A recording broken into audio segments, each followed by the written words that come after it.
she did them, you know, and I was aware she did them, and I just didn't know how to stop her from doing perks, you know. And I kept warning her about fentanyl because I have a lot of friends that lost their kids. So I'm part of that club now. And I used to beg her, you know, and tell her, please stop taking them. You don't know what's in them. In my daughter's case, is she didn't OD. For people that don't know the story, she was murdered by fentanyl. This is a picture of my daughter for the people who never seen her.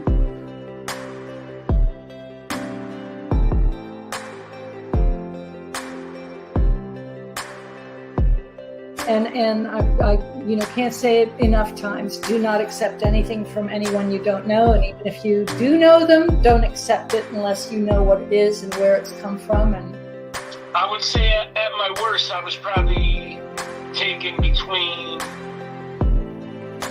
30, 35, sometimes maybe 40 a day. If anything, the way I look at it is like Sopranos saved me. When I would think like, man, what are you doing to yourself? It would be a lot easier for me to go like, stop doing this. Look at what your life could be, you know, instead of what a lot of my friends were dealing with. And, you know, I think it's 5 of my friends who I brought to the premieres of The Sopranos are dead now. I had my own battle with addiction as well. The Vicodin and Percocet, that was the thing. You know, I didn't do heroin, or it wasn't coke or anything else. It was Vicodin and Percocet. You know, by 2005, I was a full-blown heroin addict and a crack cocaine addict. And even people with the worst kind of mental illness have a chance if they have the capacity to be honest with themselves. The reality is we've been lying to ourselves with every drink we put in our mouth, or every puff we take, or every, you know, pill that we pop, or whatever we're doing. And then, you know, we wonder why people get pissed off at us, but we don't see that it's what we're doing. It's not my mother, my father, my brother, my uncle, my sister. No, it's me too. The consequences are too severe for me. You know, the damage I've done to my health, it's a fucking miracle. Nothing short of a miracle that I am still alive.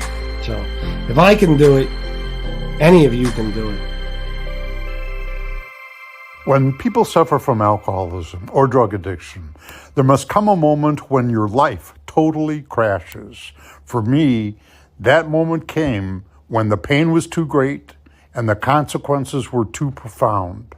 Only then did I decide to change. Recovery and sobriety is all about change, and for me, it started when I woke up in a grimy hotel room in a shitty little town in Pennsylvania. And so, if you want a new life and start a new journey of a lifetime, you've come to the right place. You want to drink? That's your business. You want to stop drinking? That's our business. Welcome to Recovery Tube. Hey guys. All right, here we are. Wednesday afternoon, as usual, Addiction and Recovery. I look forward to these shows much more than those other shows. You know, nice and relaxing, chill, no negativity. Just people sharing their stories with each other, and you know,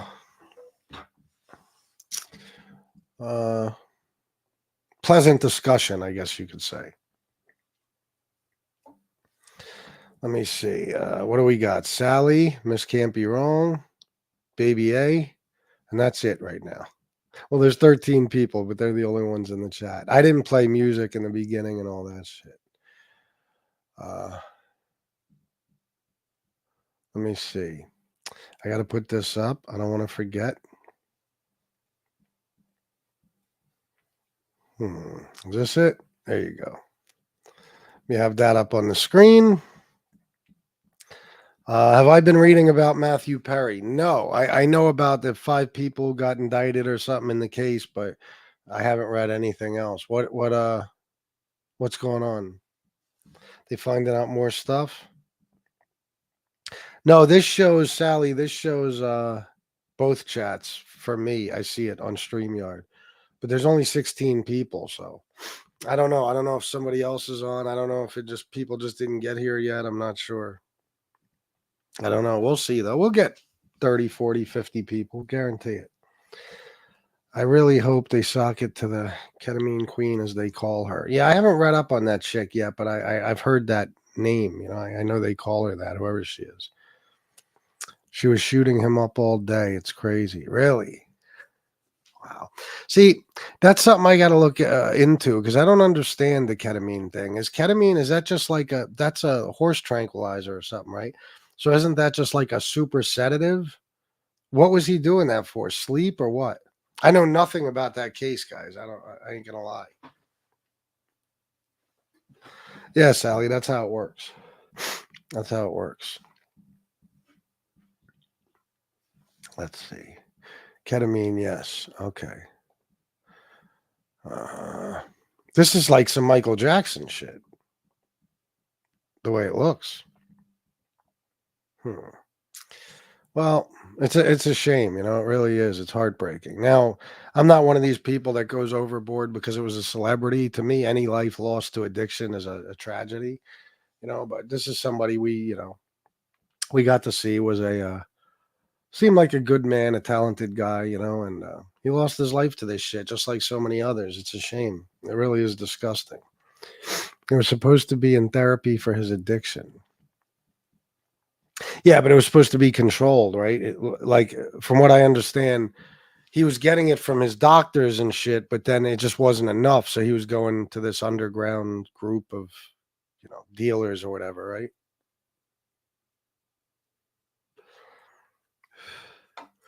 He had multiple addictions. Wasn't he a pretty severe cocaine addict and an alcoholic?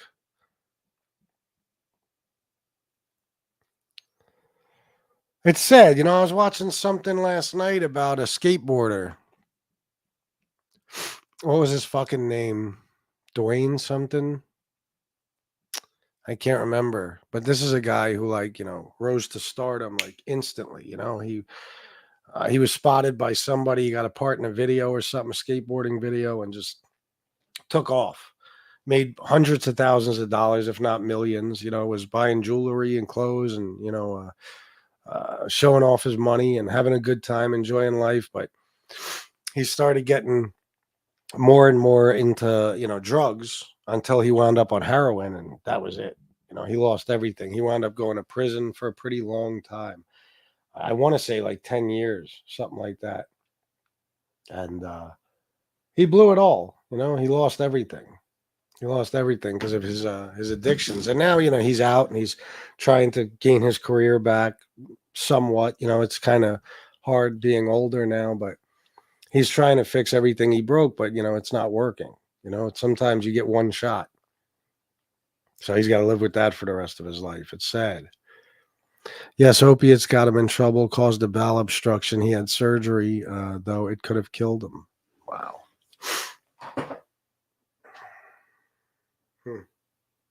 It's a shame. If I read right at the time, yeah. I don't know. Like I said, I didn't follow it. I followed the Michael Jackson thing a little bit more back in the day, but I don't remember a lot of that shit. I'll tell you what it proves. It proves that addiction,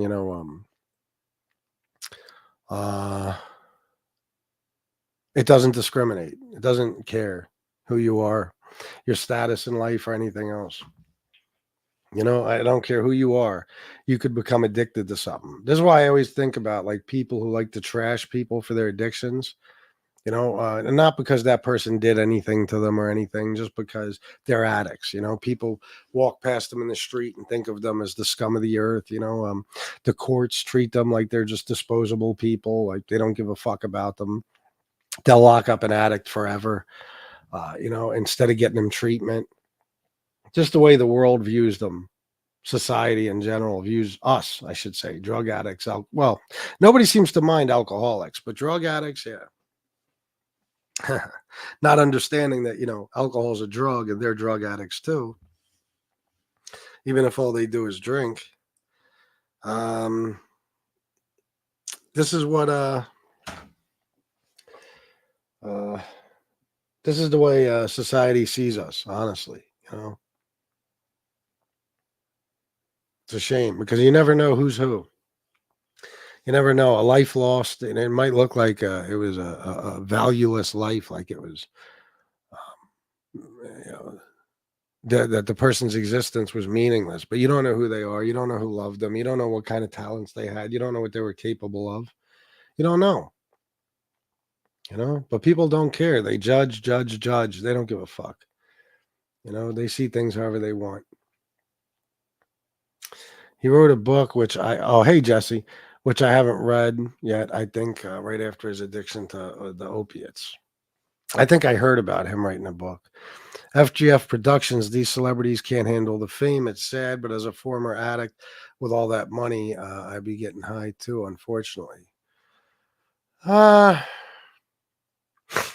You know, I think it's, yeah, I remember when I asked my dad one time when I was young or something, why does so many celebrities and stuff and like comedians and, you know, well, I mean, celebrities in general, but actors, comedians, singers, you know, rock stars, rappers, whatever, why they get so addicted to things and quite often wind up overdosing or something. And he said, it's just there's too much money. You know what I mean? What can you, once you have so much money, what do you have to spend it on? You buy everything you want, and then what? You know, it's almost like just another thing to spend money on, and you can sink a ton of money into an addiction, as we all know. I don't know if he was right about that. I think it's a mix of what he said and what Frank says here. I think maybe the fame is too much. You know, you are under a microscope at all times. You can't go any fucking where and have privacy. You can't live a normal life no matter how hard you try, because in America, celebrities are our royalty. That's what they are here. You know, they're our royalty. Sadly enough, that's how they're seen.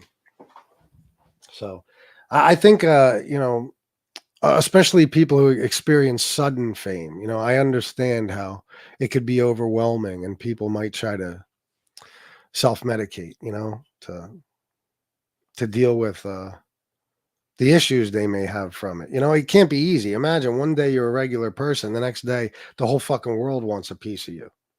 You know, you're on the camera all the fucking time. You wake up, there's tabloids printing bullshit stories about you. It's kind of like my life here on MobTube, without the riches, you know, and the fame. His book, Friends, Lovers, and the Big Terrible Thing by Matthew Perry. Is that what it's called? Okay. Right, looking in the person seems to have it all behind closed doors. It might be different. Yeah. You mean, what do you mean?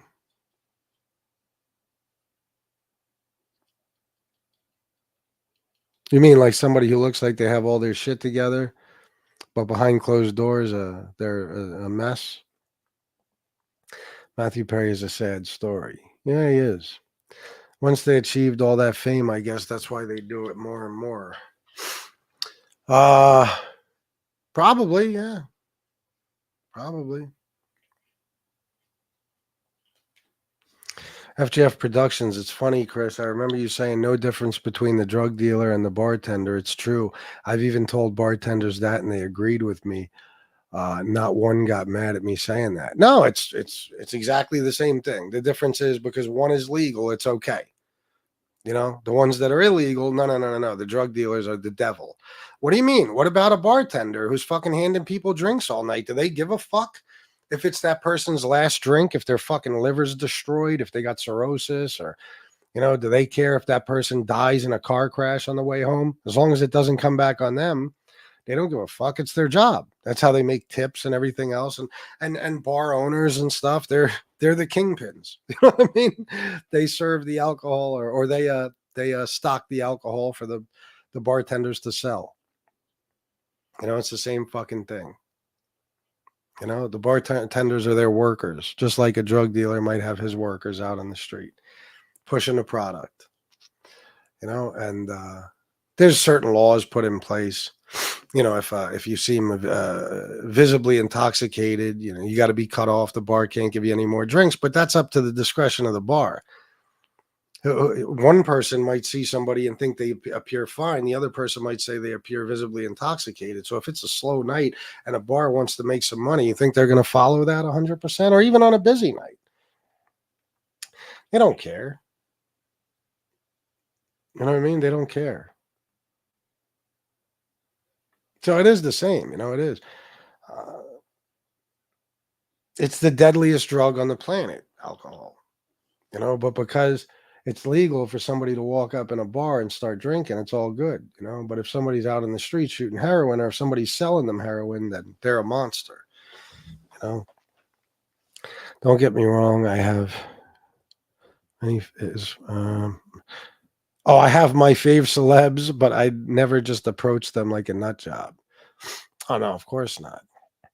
Cameras in your face, yeah. Just like the Hawk Tua girl, instant fame for nothing, really. Oh my God, don't even get me started on her. Famous for being a pig. You know what I mean? Just being a pig. I mean, what the fuck do people want to meet her for and stuff? I don't want to get sidetracked here, but she's like a celebrity now. She's singing at concerts and signing autographs, and it's like, because you're a pig? Because you said you spit on a cock before you suck it? I don't get it. But that's America, the viral fame now. You say something asinine on a fucking on video, and next thing you know, you quit your job and live the easy life. And I'm not just saying that. I remember like a week or two after that video went viral, I saw her being interviewed by somebody, and she said, "I quit my job. I ain't working." Like, she had that attitude, like, I ain't working no more. I'm good.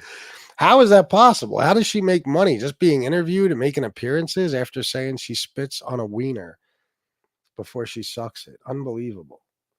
The fucking world we live in. I said it to a barmaid because she is asking me why I don't drink. So I got mad and told her that, and she agreed and laughed. And not funny. I said to her, yeah, well, that's a good point too. You know what I mean? If you don't drink and they're trying to push drinks on you, I mean, Jesus fucking Christ, everywhere you go, every fucking where you go, me and Shanna, whether we're going somewhere local or we're on vacation in another state, every single restaurant you sit down at in America, unless it's like a diner or a pizzeria or something, I'm talking about restaurants with bars, or restaurants that serve alcohol. The first thing they do is give you the drink menu. You know what I mean? Cocktails. You're supposed to get started with a drink. It's like, and they look at you like you got 6 heads when you tell them, no, I just want a soda. Like, what? That's America, It's funny, man. Most deadliest or the deadliest drug in the world, at least as far as I see it. And it's served up every day, all day, all across America like it's nothing. But if a drug dealer sells somebody a bag of cocaine, send them to prison. Unbelievable. All that law means... all that law means, hey, if they think I'm too intoxicated, means tip the guy heavy and they'll serve. Yeah, you ain't kidding. Everywhere, LOL, they ask you why you don't drink. It's annoying. Oh my God, we even went out a while ago. I think it was on my birthday with my fucking stepson. First thing they do is throw the drink menus in your face. It's like, anywhere you go, guys, anywhere. I remember when I took my daughter to Disney World, it's like, every park except Magic Kingdom, it's the only park alcohol is not allowed in. At least it wasn't in 2008. I don't know about now, but they told me it's because Walt Disney or say he didn't like it. I don't know. But what park were we in? Animal Kingdom? Is that what it's called? I think Animal Kingdom.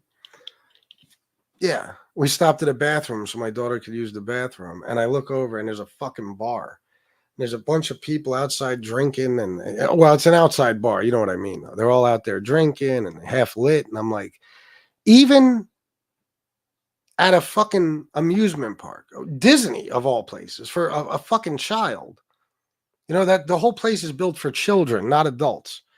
And there's got to be alcohol here too. Like, I'm looking at motherfuckers at 12:30 in the afternoon. You have to be drinking right now. And this is coming from a guy who's pretty much a lifelong alcoholic. Okay, I couldn't even understand that. Epcot, oh my fucking God. If you don't drink, there's no point even going to the fucking place. It's insane. It's like there's got to be alcohol everywhere. People can't function without it. Was there alcohol at Hershey Park? I'm trying to think. I feel like there was, definitely. There might have always been. I can't remember, but I mean, last time we went, yeah, I'm almost positive. Everywhere you go, alcohol, alcohol, alcohol. You know, and you're seen as odd if you don't drink. You're like people don't know how to, deal with you. Like they're shocked. It's crazy. The places I've seen alcohol being served. I mean, aquariums, like you fucking name it, all types of crazy places. What the fuck do you need to be drinking for? And to me, I'm sorry. Anybody can get mad at me if they want. I don't just go around saying people are alcoholics like some people would like to say I do. I don't. But if you're taking your kid to fucking Disney World, okay? And how many parks are there? 4? 3 out of 4 parks. You have to be drinking while you're with your children in the middle of the fucking day. I think you probably have a problem. It would never even cross my fucking mind. Even when I was drinking heavy, like on the weekends and after, nights of DJing and stuff, like I would take my daughter to the beach for a week at a time, once or twice a summer. There's alcohol everywhere, but it's like, I'm not going to drink. I'm with my daughter. Like, why would I drink? I can't even imagine how that would, improve the experience or something. Like, I don't need to have alcohol in my system and have my mind clouded while I'm trying to spend time with her. I never understood it. And that's when I was, like I said, I was on and off a severe alcoholic throughout my life. And these were sometimes, at times while I was drinking heavy. But, when we went and took trips or did stuff together, I'm not drinking when my fucking daughter's around me. What? No way. No way. But people, man, it don't matter. Look, the movie theater. There's a movie theater. I forget what it's called now. It used to be called Frank Theaters, but it's in Queensgate here on the south side, right? And they have one theater that is just alcohol. Like this is the theater you watch. It might be more than one. It used to, at first it was just one. It's probably several now, but this is the theater if you want to drink, and they sell beer and every fucking thing else. So it's like, I mean, I don't know if they serve liquor, but it's like, so you go in a special movie theater, to watch your movie because you have to drink even during a movie. What the fuck? That's crazy. And those people might benefit from some sort of help, just in my opinion. I couldn't imagine, especially when, I don't know, if you're going to the movies, you're usually going on a date or you're going with your kids or something. You got to be drinking even there. Maybe if it's a date, you can't go out for drinks after. I mean, to each his own. Anybody can do whatever they want, but it's just astonishing to me that even at a fucking, there's literally a fucking video arcade and then right next to it, a fucking bar. Like, it's insane. But the only point in me talking about this isn't even so much the people that drink as much as it is proof that society is all fucked up at the way they look at things. The society, the government, and every fucking thing else. You wouldn't let a guy smoke weed in a theater or sit there and do, lines of cocaine or shoot dope, but you'll fill them full of alcohol as much as they want. And that's fine. That's perfectly acceptable. And that's another thing my dad used to tell me when I was young, alcohol will always be legal because of, every single judge, every politician, all the important people, they go home at night, they have a drink. If they're not drinking all day at work, they got a bottle in their desk or something. The important people drink. So I don't know, man. Just makes me sick because I've seen people go to fucking prison for decades for selling a little bit of coke, a little bit of crack. But there can be fucking alcohol every single place you go, whether it's an amusement park, a movie theater, a fucking aquarium, or just a restaurant where you want to have a fucking meal. There's alcohol there. Drinking always made me feel like shit because I don't know when to quit. I get what they say. I get what they call it. White girl wasted and feel like shit. Oh, you get why they call it that? Yeah, I feel you. Make an idiot out of myself. Guys, give me 1 second, okay? I'll be right back.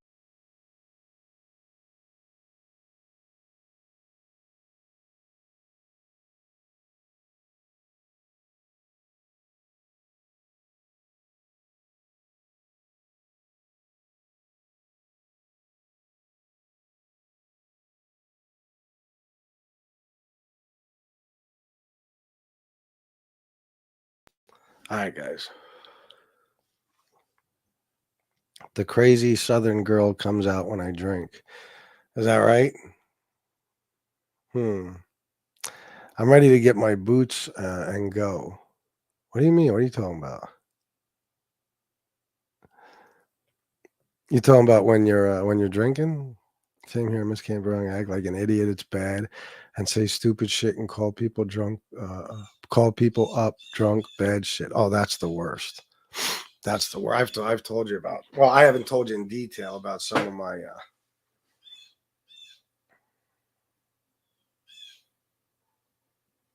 drunken phone calls and texts. It's terrifying. You wake up the next day and it's like, oh God, who hates me? Who did I alienate? What did I do? What did I say? You know? Let me see something. What was I going to look for? I don't even remember.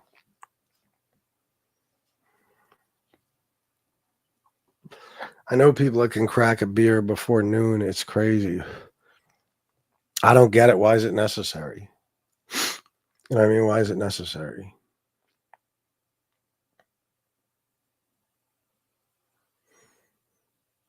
Now, if you're a severe alcoholic, okay, you got to drink. But let me tell you something. If you're a severe enough alcoholic, you ain't at a fucking amusement park. You probably ain't even at a restaurant. Okay? You're not. But this is what I talk about between mental and physical addiction. That, when you see that, that's most likely the mental aspect of addiction. You know, the actual love of drinking that makes it so that you have to drink everywhere you go. Because let me tell you something, and nobody can tell me shit about this. If you're severely addicted enough, like I said, you ain't going many places. You ain't going no fucking where. You ain't going to be out and about all day. Maybe here and there. Not that often. You're probably going to be non-functioning. You probably won't be able to work a job or anything else. You know? But that's why I always say, you know, well, here's the thing about that. You can be detoxed. And as long as you don't have that mental addiction, you'll be fine, like me. There's rare occasions where I tell you guys about where I crave alcohol, but it not to the point where I'm even considering drinking. Just that, you know, it'll run through my mind. Like I could grab that drink right now, but I don't actually think maybe I will have a drink. You know, I don't think about that. The mental addiction, the love of drinking, is what keeps people drinking, no matter how high functioning they are, no matter what kind of events they go to, no matter what kind, you know, how well established they are, what kind of lifestyles they live. You know, they drink always, every chance they get, because they love drinking. You know, so you go to a place like Disney World and it really isn't fun for you unless you have a drink. That's alcoholism too. You don't have to get the shakes and go through the DTs. In my opinion, that's a much worse form of addiction, of alcoholism. Because like I said, you know, even when I was drinking heavy, but I wasn't physically addicted, if I went, depending on where I went, I'm not drinking. I just wouldn't. You know, but people who love drinking, these are the types of people that constantly have alcohol around them, even when the kids are around, whether it's a cookout, whether it's a fucking, like I said, some vacation or an amusement park or an aquarium or, you know, whatever. They have to have their alcohol. You know what I mean? And I always hated that because people like that, like I said, their kids always see them drinking from when they're born. They see them drink. My daughter never saw me drinking probably until she was like 14. No bullshit. Okay, and she didn't even see me drinking. I was just a little fucked up, and I think she noticed. I'm pretty goddamn sure she knew. Never saw me drinking. There's no way. If I was, even when I was severely addicted enough, she just wouldn't be with me. I'm not going to have her around me when I'm like that. You know what I mean? And being that I was actually physically addicted to alcohol and I could keep my child from seeing me drinking, it blows my mind that people who aren't, people who just love drinking, can't. You know, I used to see cookouts and, different types of family events at people's houses, in the yard, whatever. And they're fucking, they're just drinking the whole time. There's alcohol everywhere. There's liquor bottles. There's fucking beer bottles, beer cans. It's not a good thing for your kid to see. Let me tell you something. The worst alcoholics I've known come from that type of situation. You know what I mean? Come from, I guess you could say an environment since childhood where alcohol was all around them all the time. And these are the same types of people who like to give their kids sips of beer and drop a little bit of liquor on their tongue, shit like that. You know, it's insane. But because a person is functioning, nobody looks at them as an alcoholic. They are alcoholics too. And in my case, or in my opinion, like I said, they are the worst types of alcoholics. The worst types of alcoholics.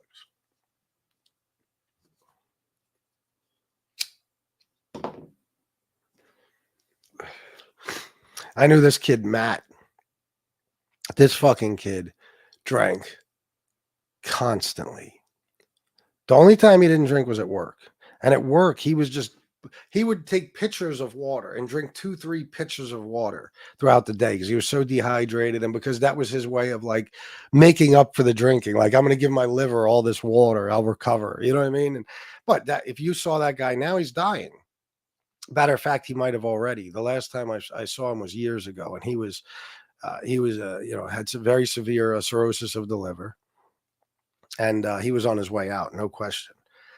And I worked with this guy. I met him that way, and then we'd hang out outside of work. Sometimes I'd go to his crib, whatever. He'd do big cookouts, and this fucking guy's whole life was drinking.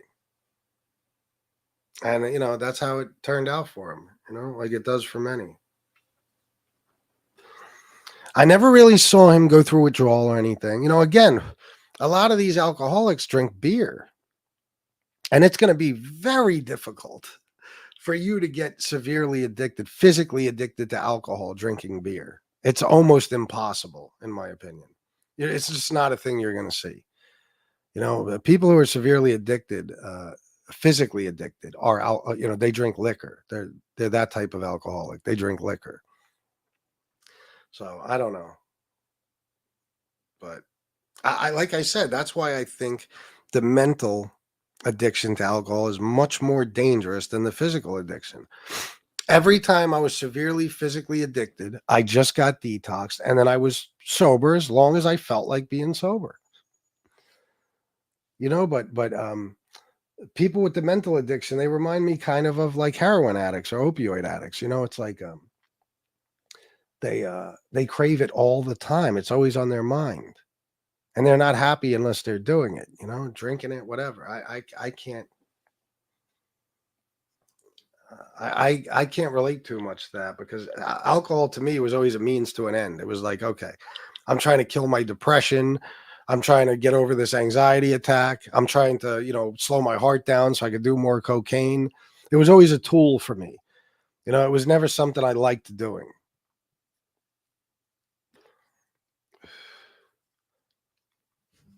Or it might have been a way to get through a boring fucking night out with my girl or some shit. I'm sitting there with a bunch of her fucking punk ass college friends, and I'm bored to fucking tears.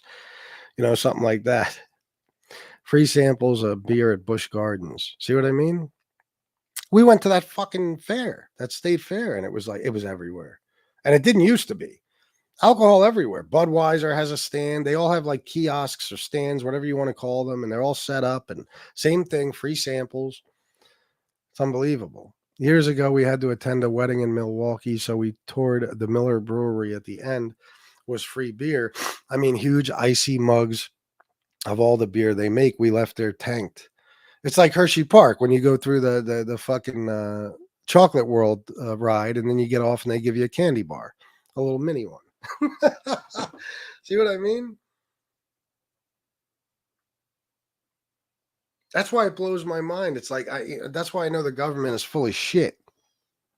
You don't care about addiction. You don't care about addicts. You don't care about drugs. Because the one drug that does the most damage, causes the most chaos and destruction, is the one that you've chosen to keep legal. And I don't want to hear shit about, oh, but look, when they prohibited alcohol, look what it caused. They created, people like Al Capone and blah, blah, blah. Well, what the fuck do you think we have going on now with drugs? What do you think that is? We got the cartels and shit because these drugs are fucking illegal. If drugs were legal, all that shit would go away, but they don't care. They keep that illegal, right? They keep that prohibited. Street drugs, cocaine, marijuana in some cases, fucking, I don't care if it's acid, ecstasy, Molly, fucking crack, heroin. You know what I mean? So it's not the prohibition they're worried about. It's just that they're not going to make the most powerful people's favorite drug illegal. That's what it really comes down to. That's what it comes down to, people, when the word's illegal. So I don't know. They're hypocrites, And drunk driving too. They think they give a fuck. That's a revenue generator. That's what it is. It generates revenue for the local government, the state government, the fucking the federal government. That's what it does. Maybe not so much the federal government. I'm not sure about that. Well, it all trickles up. But you know what I mean. The DUIs fund some of these police departments. The amount of money. I mean, you fucking you're like say the legal blood alcohol level is 0.08 and you're 0.09 and you got $7,000 in fines and you got to attend drug and alcohol counseling and you got to fucking we might have to have one-on-one types of sessions with a counselor. You got to do outpatient, whatever the fuck they sentence you to, all this shit. By the time you're done, you're 10 grand you put into the fucking system. It's absurd. Yeah, I used to say all the time, if they care about DUIs, why the fuck would they allow bars to have parking lots? Why? Tell me the honest answer to that. Why would they allow that? It's very simple. Bars can't have parking lots, and there has to be a certain amount of land around each fucking bar. You know what I mean? This way, if you want to go there, you're going to park far away. You're going to have a hell of a hike to get to the fucking bar, or you're going to have to get dropped off, or some shit like that. Take a fucking Uber, but you can't drive into this parking lot, drink alcohol, and then drive out. There is no parking lot. That's how it should be. That's how it should be. But they don't give a fuck. The cops in York City, I used to watch them sit across from the Waterway and the White Rose and all these different bars and just wait for motherfuckers to come out. And as soon as they got in that car and drove away, they got pulled over. Didn't even matter if they looked inebriated on the way out. It was just like, oh, he was obviously drinking. He was in the bar. Let's stop him and see how fucked up he is. I knew a fucking girl, this girl, Cody. She was actually the girlfriend of my friend who I talk about who got the 5 to 10 years. He was in the bar with her and some of our other friends. He got in a big fist fight. There was a big brawl. She wasn't having it. So she got the keys from him, walked out to their car, got in the back seat, and laid down. Within like 5 minutes, the cops were banging the flashlight on the fucking window. She got a DUI. They said as soon as you touched the handle of that door, you were guilty of drinking, basically DUI. As soon as you touched the handle of that door, you entered that car, which is absurd because you can be a passenger drunk. I mean, what the fuck? But it don't matter. That's how absurd the laws are. And she got a DUI. She got convicted. And it fucked her entire life up. And she was not even near that fucking steering wheel and had no intention of driving. There was another situation I knew of a guy who was slumped over in his fucking car in a parking lot of a fucking bar. I was in did my DUI classes with this dude. Same fucking thing. They gave him a DUI. He wasn't driving. He was just in the car. That's all that matters. You're in the car. So it's like, but if you're in the passenger seat while somebody is driving, then you'd be fine. It doesn't make any sense. But that's why, you know, those laws are in place, not because they care about fucking anybody's lives. They don't care about anyone. They care about money. You know, so those laws are in place to generate revenue. That's what it is. More money for the government, more money for the police departments. That's all there is to it. My daughters are the best driving forces to stay sober. Yeah, you ain't kidding. I know people have a 6-pack for breakfast. Yeah, me too. I fall asleep nowadays to every movie. Drinks not necessary during. Anthony, is that a part of getting old? How old are you? Because I'll tell you what, man, we got on a little kick for a while where like every Friday we were going to see a movie, me, Shanna, and my stepson. And the last like 3 or 4 movies we went to see, within like 15 minutes of the beginning of the movie, I was out like a light. But I don't fall asleep at home during movies. What's that about? I don't know. Don't drink and dial. Oh, God, no. Next day, damage control. Yep. This old man rides by my house every day, going to the party store to get 6 tall boy beers. And see, that's another example of like somebody, like he'll never become physically addicted, but he's an alcoholic all the same, you know, because that 6 tall boys, you know, will most likely last him throughout the day. He'll figure out a way. You know what I mean? And as long as he's drinking, he's happy. It doesn't even make sense because like beer is so weak that if you've really been drinking beer for a while, you're probably going to get to the point where you need an absurd amount of fucking alcohol to even feel the effects of it. You know what I mean? Like beer is just, it ain't shit. I told you guys, when I was desperate and I had to get beer to make the alcohol withdrawal go away, I couldn't even keep it in my stomach. I would just throw it up because I was so sick from the withdrawal. No matter how quickly I tried to drink it, it wasn't enough. And even when I was able to keep it down, you're pissing it out as quickly as you're drinking it. So it's like not only wouldn't it kill the withdrawal, I wouldn't even feel the slightest effect from it. Nightmare. I'm good at knowing when I've had too much to dial. That's good. He rides by on his 3-wheel bike with a basket. It's cute. That's funny. I drank all day from wake up to passing out. I carried a water bottle of vodka or a Minute Maid juice bottle of whiskey and brandy.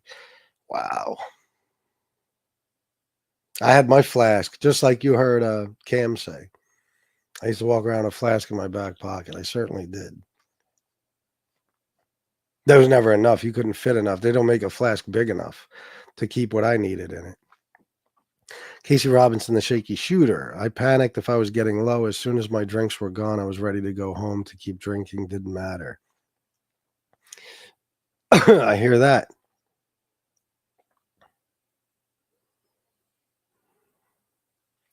My hubby's family hates coming here for events. We aren't drinkers. We don't stop them. They can bring their own.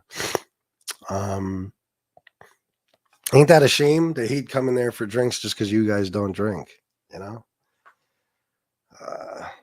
That's why I don't, you know, listen, like Shanna had a couple of friends that wanted us to go to Puerto Rico with them like a year and a half ago, something like that. I love to go to Puerto Rico, but I'm like, Shanna, what are we going to do? What kind of people? They drink? She was like, oh, that's all they do. I'm like, exactly. That's what they're going there for. You know, we go to Puerto Rico for the beaches. They're going just for another reason to drink. What the fuck? We're going to kill their fun. If nothing else, you know what I mean? We're going to be a buzzkill.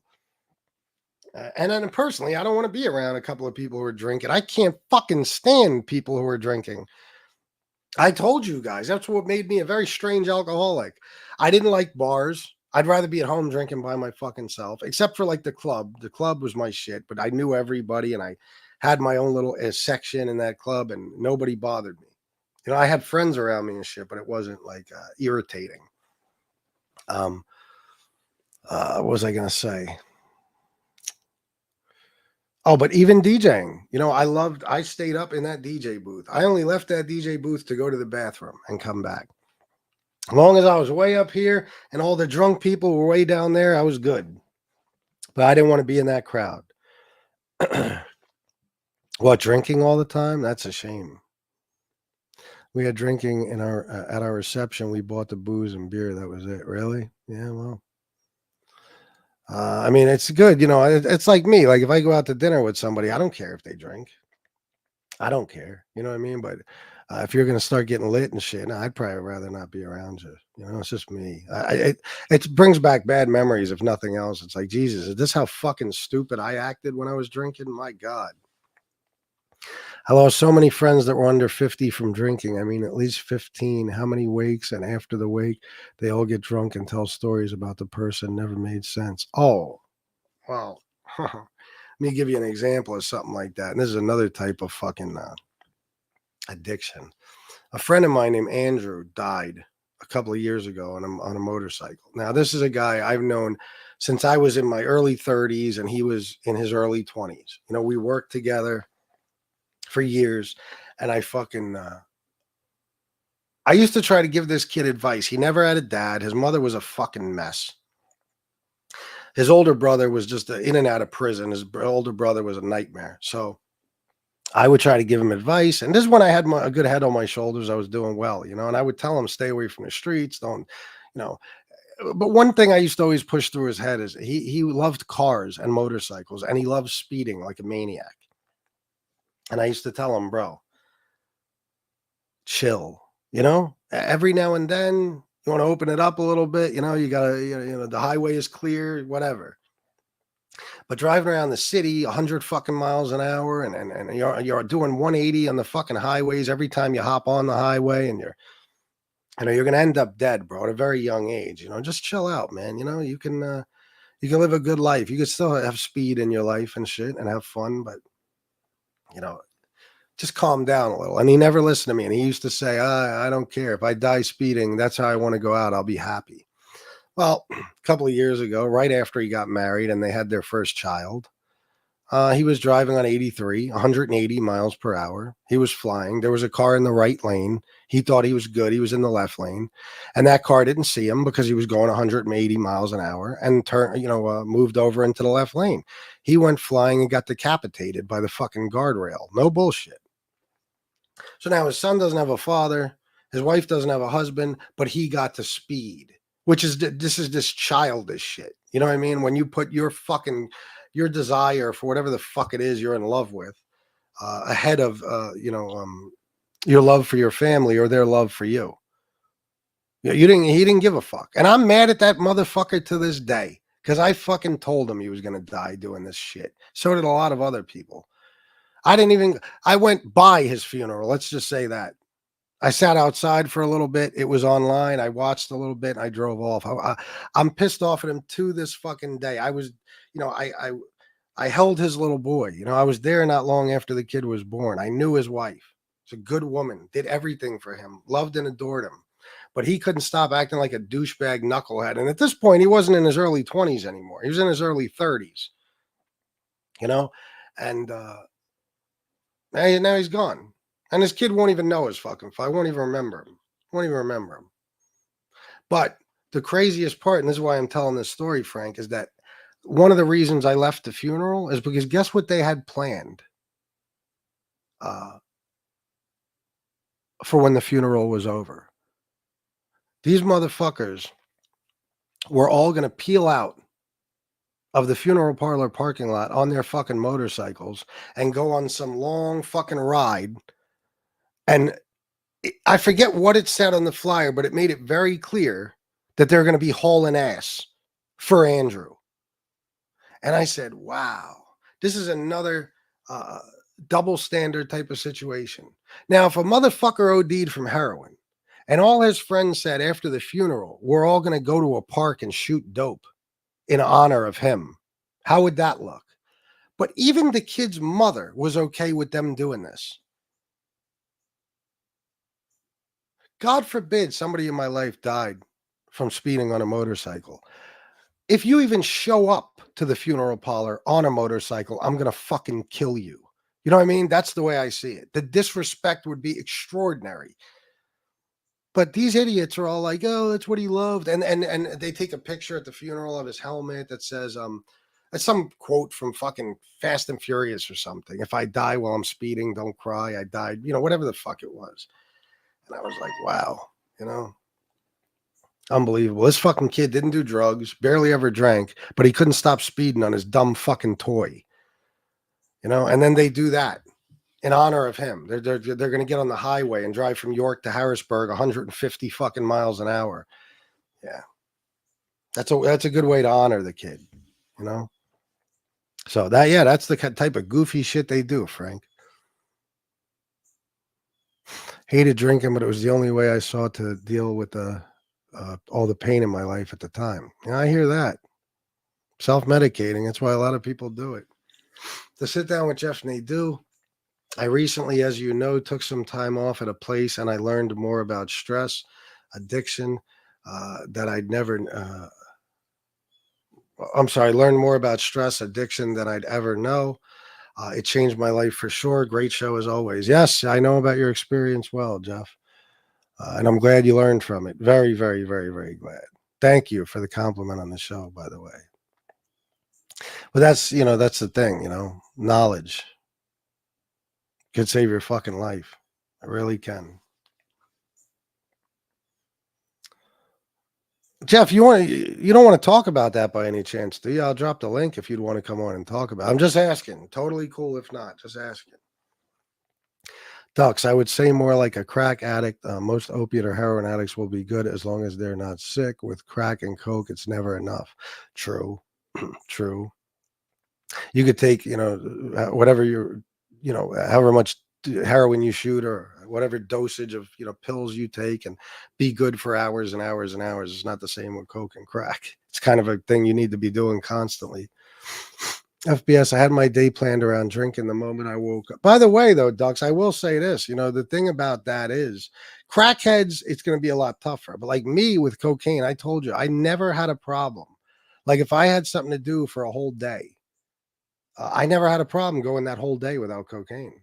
You know what I mean? Like there's no physical withdrawal or anything. So I never had a problem. FBS, I had my day planned around drinking the moment I woke up. Liquor low, head to the liquor store, cooking, eating dinner, leave the bottle on the table, coffee, Ed Sambuca or Amaretto. Yeah, I know. I hear you, bro. I hear you. Mine too, man. I had a whole routine. Not every time, but the last time. Well, not the last time. The time before that. Jesus Christ. When I wound up getting diagnosed with a heart failure, the couple of years before that, I had a pretty steady routine, and I drank from morning until night too, and I had to drink enough to pass the fuck out or I wouldn't sleep. And as for eating and stuff, it all depended, because when I was a severe alcoholic where I was physically addicted, there was no eating. I couldn't eat. I'll never forget the first time when I had that seizure. Before that, the weeks leading up to that, I was so badly addicted and so physically addicted. I told you when I left the hospital, they told me I had kidney damage, bone marrow damage, the beginning stages of cirrhosis of the liver, and an enlarged heart. They told me if I drank 6 more months at that rate, I'd have full-blown cirrhosis of the liver. I was 19 years old. But I remember, like, we went to Florida a couple of weeks before. We were in Daytona for a while. We were in Orlando. And I was drinking the whole time pretty much, but it was the first time where I had experienced, like, I don't know what I did. I don't know if it was from malnutrition because I wasn't eating much already, or if it was from just the alcohol doing the damage. But it got to a point where I had zero, and I mean zero taste buds. My tongue was like sandpaper. 24 hours a day, no matter how much I drank, no matter what. And what I learned from that is that when you have no taste buds, you cannot eat. It is impossible, or at least close to impossible, because when you can't taste anything, you will keep chewing and chewing and chewing, and you will not be able to get it down no matter how hard you try. At least maybe when you're in the condition of health I was in, where your throat is also fucking bone dry and everything else too. That's just what it does to you. It doesn't matter if you're drinking at the moment. You try to put anything else in your system, it most likely isn't going to work. And I could not eat. I told you. My mom and my brother and stuff went out that morning and got donuts or something. And they wanted me to come to the parks with them. They were going to Disney. I would not. You know what I mean? They were going to meet my family from Bensonhurst was there. They were going to meet them at one of the fucking 4 parks. I would not go because I couldn't. I needed to be near my liquor at all times. I was underage. I couldn't be drinking at the fucking park. I told you I tried the one day. It didn't work. I sat in that room for an entire day trying to get a donut down. And it took me the entire day to get the donut down. That's why when I went into that fucking hospital after that seizure, I was 112 pounds. I was the same height I am now. The same height I am now. I was like a skeleton. I look like Lefty, you know.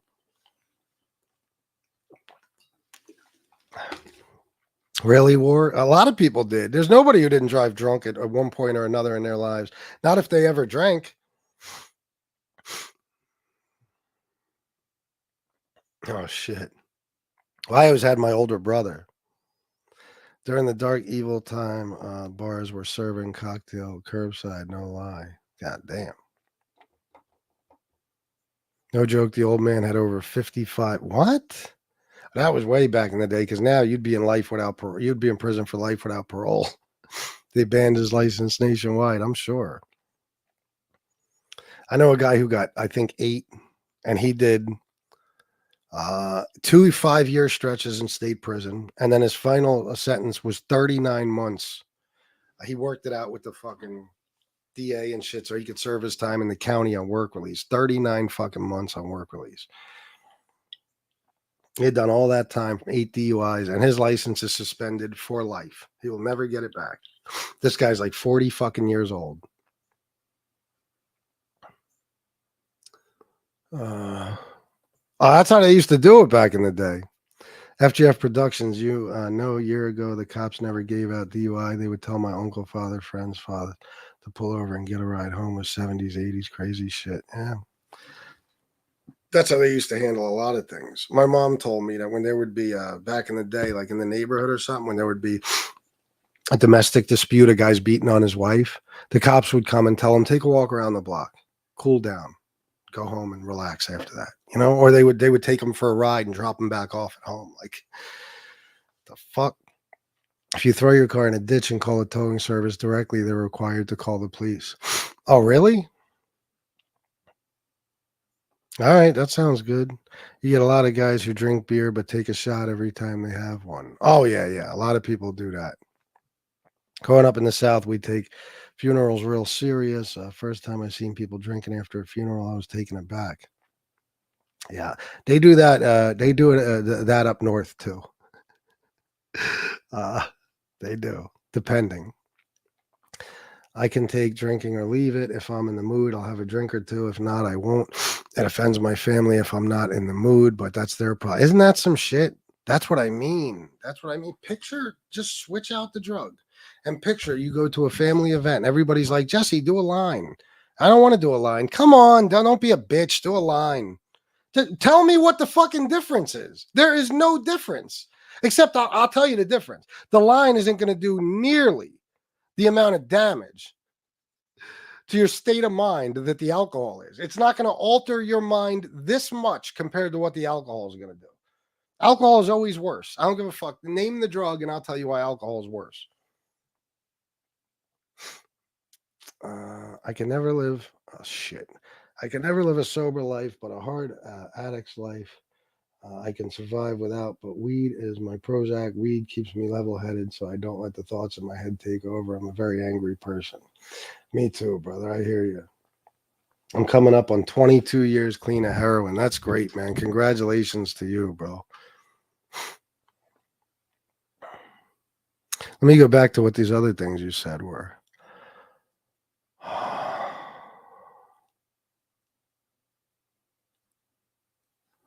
Okay. And the sad part is I don't even get high off the weed. All it does is make me feel normal, not insane. Yeah. Guess it's better than other options, huh?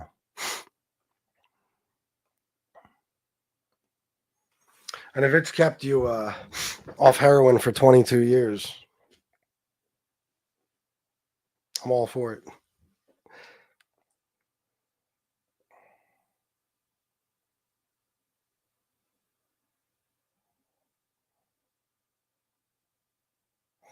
Okay. All right, guys. I think I'm going to shut it down because I have to go do some things before the next show. Plus, we had a very good conversation. I liked and enjoyed this show very, very much. Sven Larson, what's up, bro? Good to see you, man. I quit heroin cold turkey. I got sick and tired of being sick and tired. That's the key to recovery. Certainly is. All right, guys, I'm going to get out of here. I want to thank you for everything. Guys, please write down these numbers: National Addiction Hotline, Suicide and Crisis Lifeline. Go to nextdistro.org, please. Get your free Narcan, or else Johnny Light will come to your house with a baseball bat. You already know. He said it in the intro. Go to nextdistro.org. Take your little quiz. Fill out some answers.